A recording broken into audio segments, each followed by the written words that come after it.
Welcome to the Ken Harbaugh Show. By now, I am sure you have all seen the absolutely appalling display by our president and vice president in the Oval Office last Friday. You don't have the cards right now. With us, you start having not cards. Playing cards. Right now, you don't. You're playing cards. Mr. President. You're playing cards. Serious. You're gambling with the lives of war. millions of people. You're gambling with World War III. You're gambling with World War III. And what you're doing is very disrespectful to the country, this country.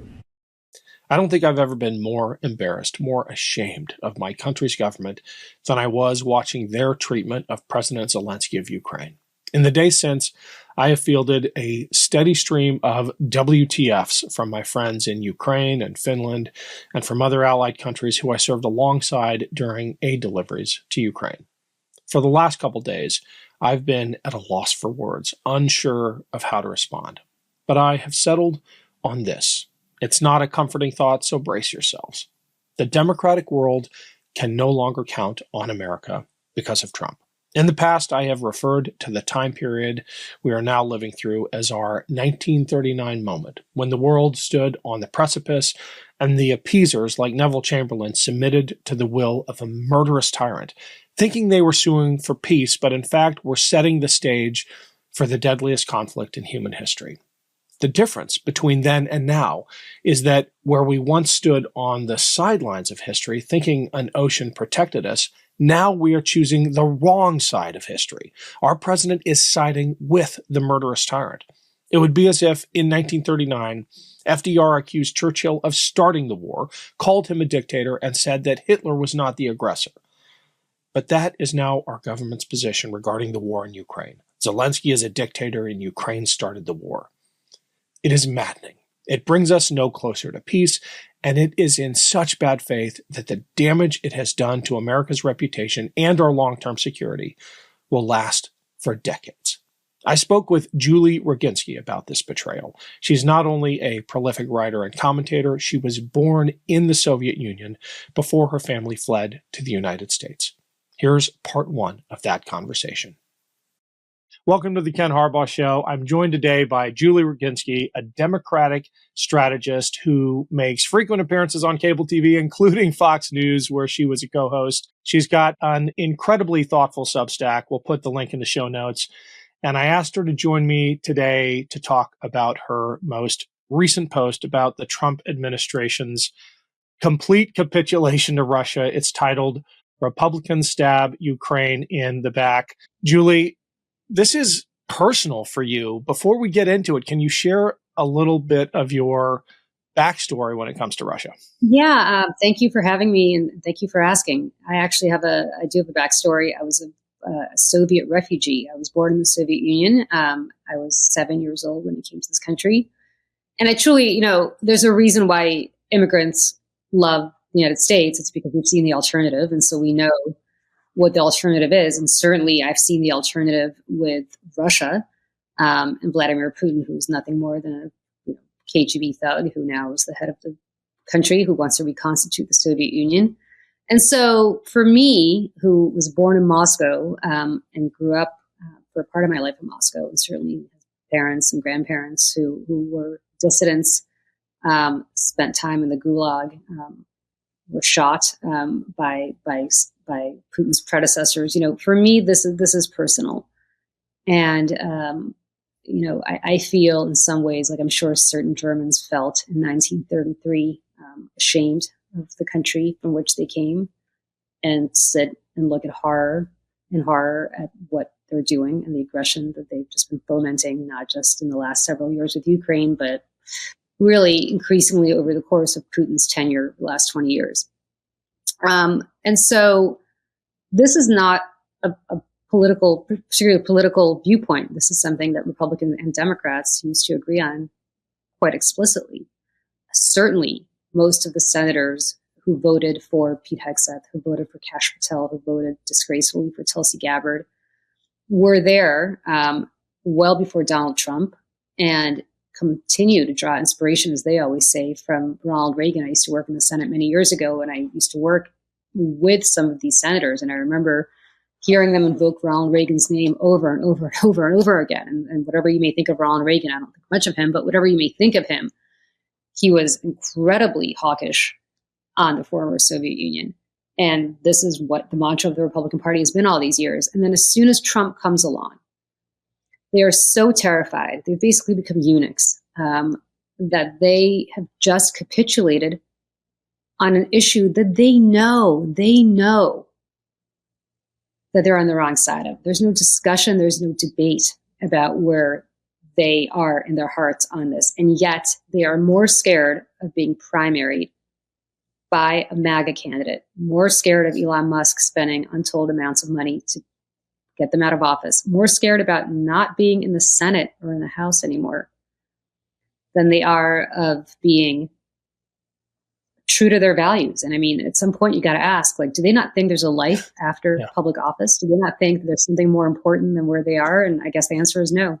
Are you putting any faith at all in this argument that there is the outward expressions of solidarity with Trump, and then there's what's happening behind the scenes, and that the Hawks are still the Hawks, but they have to play this game outwardly so they don't get primaried? But, you know, all's going to be well because Marco Rubio is Secretary of State. I mean, listen, I spoke to a senator who will remain nameless, but I spoke to a senator, a Democratic senator who voted for Marco Rubio. They all did.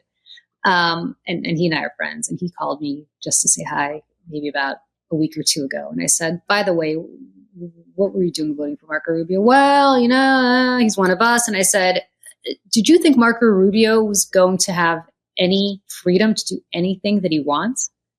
I mean, Marco Rubio, you could stick Marco Rubio there. You could stick, you know, the first guy you get off the New York City subway in that spot. They're going to do the exact same thing because they work for a man who has told us repeatedly where he stands when it comes to Vladimir Putin, which is that he trusts Putin more than he trusts our own intelligence services, that he wants to be Putin's quote unquote best friend. I mean, there's no question as to where Donald Trump is on this. And there's no question that Marco Rubio will have zero authority to do whatever he wants, much like his predecessor, Rex Tillerson, had no authority to do whatever he wanted when he first became Secretary of State in the first Trump administration. So, you know, I don't really care what they privately think. I mean, their private thoughts are worth about as much as my private thoughts or your private thoughts, right?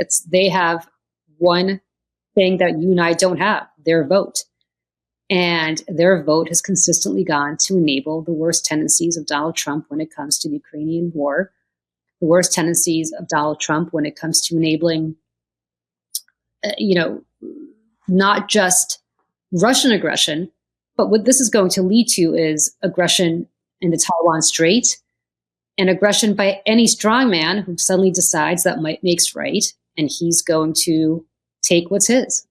We've got a lot of nuclear or on the cusp of becoming nuclear countries, including India and Pakistan and others who are at loggerheads with each other. And if that's what we're going to do now, that is going to send a message to everybody that, hey, if you've got nukes, you can do whatever you want because nobody's going to want to tussle with you. So get ready for Saudi to become a nuclear state. Get ready for a lot of other countries that have the capability or will soon have the capability to go nuclear to do that, because they understand that that's what's been protecting Vladimir Putin, and that's what has not been protecting Ukraine. Because remember, we told Ukraine to give up their nuclear weapons in exchange for security guarantees. We did. The Budapest Agreement assured them, didn't guarantee them, but assured them security, and we played word games. And the takeaway, regardless of how you parse the agreement, is that if you have nukes, you're going to be fine. Russia's not going to invade you. China's not going to invade you. If you don't, America's not going to have your back. Hey, it's Ken. Quick break to let you know we've got a Substack page for the Ken Harbaugh Show. If you want to make sure you never miss an episode, check it out. A lot of you already have. Thank you so much. And if you're able to, please subscribe. Every dollar goes back into the show to help with research, production, and reporting from places like Ukraine. None of this happens without your support. Thank you. Welcome to the resistance. You described accurately Putin as a KGB thug. That seems to be part of the attraction. It seems to be, when you were describing the strong man who thinks might makes right, I imagine you were alluding to Putin and Xi and Kim Jong-un, but Donald Trump fits that mold just as well. And when you look at Panama and Greenland and all that, I mean, he's cut from the same cloth. he aspires to it. I mean, look, if you're Vladimir Putin, you're saying, well, at some point, Ukraine and Russia were, back in the Russian Empire days, they were all part of the same country, and we have a shared history, and we have a shared commonality. What do you have with Greenland that allows you, the United States, to suddenly say you want it? What do you have in common with Canada? In the whole history of the United States, you have never been part of Canada. Canada has never been part of you. So what right do you have to take it? And so effectively, we're kind of giving Putin and Xi and all these other people an excuse to say, as bad as we are, at least there's some rationale, potentially historically, for us to be unified, right? But if the real thugs here are the United States, what right do we have to suddenly acquire Gaza, right?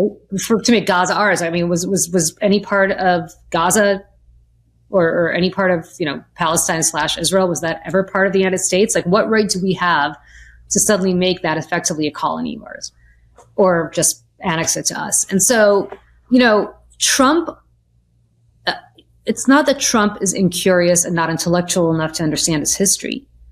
It's that I think deep down, he's effectively a wannabe thug, and he wants to be like these guys. And I think part of the attraction for Putin is he just admires the guy. He just wants to do effectively what Putin's done all these years, which is to repress the media, to, I don't know about if Trump really wants to kill his opponents, maybe, but certainly get rid of his opponents, to take what's his by might, by right of conquest. And who's going to stop him? I mean, the Russian parliament, the Duma, doesn't really do anything to stop Putin. And so certainly the United States Congress no longer does anything to stop Trump. Putin owns the courts. So does Trump. I mean, it's kind of like he took the Putin playbook from the year 2000, and within a span of a decade, to Trump's credit, has turned it into his own. He worked very quickly to make that happen, and he has. Well, and they're formalizing it in some ways. It's not just an aesthetic. You said Trump doesn't want to kill his opponents. I suppose he doesn't either, except that they have created a legal architecture to justify it. His attorneys argued before the Supreme Court that if he ordered SEAL Team 6 to kill a political rival, he would be immune if he did that under the auspices of the office of the president. And he's pulling security details from his political foes, who he knows the Iranians have hits out on, like Milley and Bolton. I mean, if the end result is an assassination, not SEAL Team 6 under the president's orders taking someone out, it's the same thing. A political opponent is dead. I mean, we have entered a new era of political violence, ushered in not just by the president's rhetoric, but by the legal arguments his lawyers are making. Well, and before we even get to Bolton, to all the other people who he's put in harm's way, what he's effectively done by fomenting January 6th is to say to anybody on the Hill who wants to cross him, by the way, I have a militia. I mean, I have military, but I'm not going to deploy the United States military against you, but I have a militia who is, what was the phrase? Stand back and stand up, right?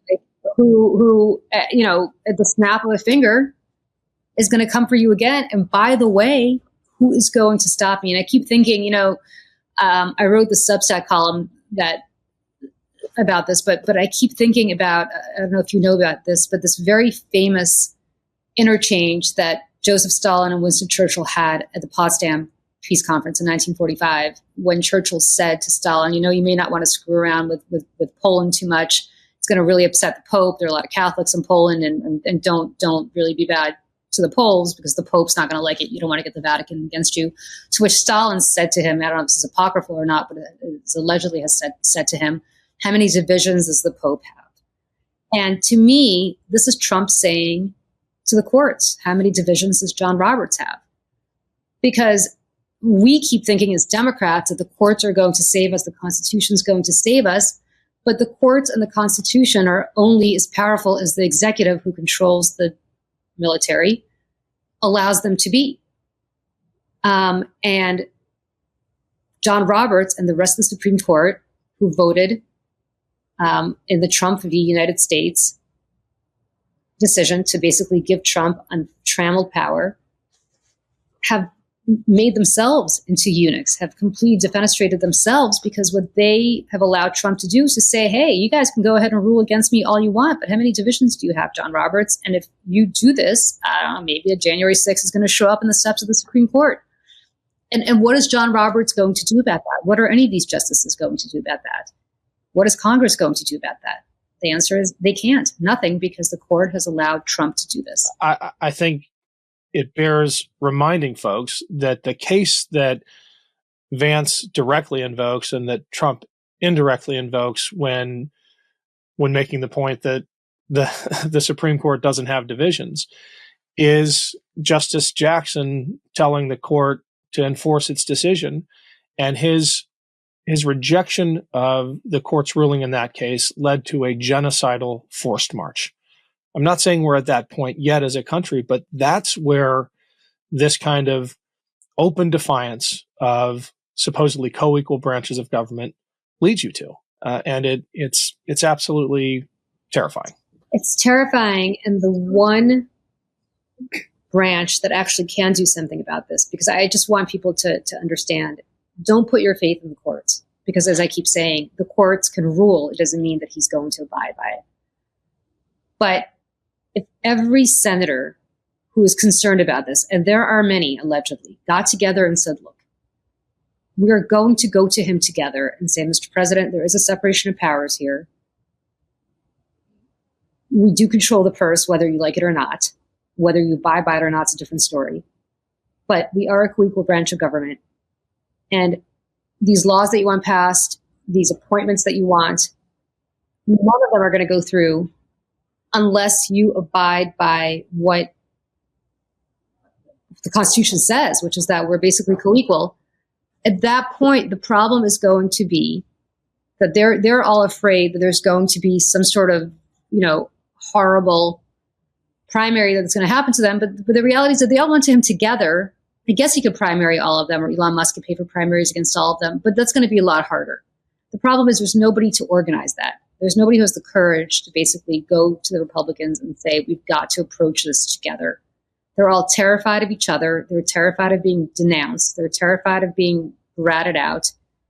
And it's consistently, brutal.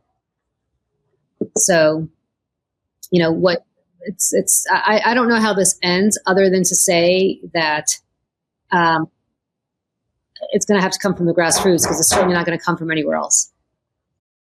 That was part one of my interview with Julie Roginsky. Thanks for watching. We'll have part 2 up tomorrow. And don't forget to subscribe to my Substack page. The link is in the notes below. Thanks.